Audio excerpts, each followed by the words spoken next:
first time when I came to China, it was 2010. I came to Chongqing as an exchange student. I have many friends in Russia, so they asked me about the trading, about China and Russia cooperation. So I decided to do this kind of business. Now the logistics using the train to Russia and to other countries are getting more and more convenient. And it helps to increase and develop trading. I think Chinese products nowadays, the quality is really good and the prices are really reasonable for customers from different countries.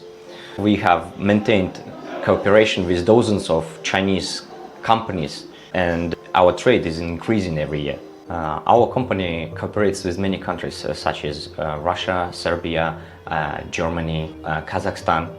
So we are trying to export Chinese products around the world. We hope that China-Russia trade will be stronger in future and also will help our companies to be stronger.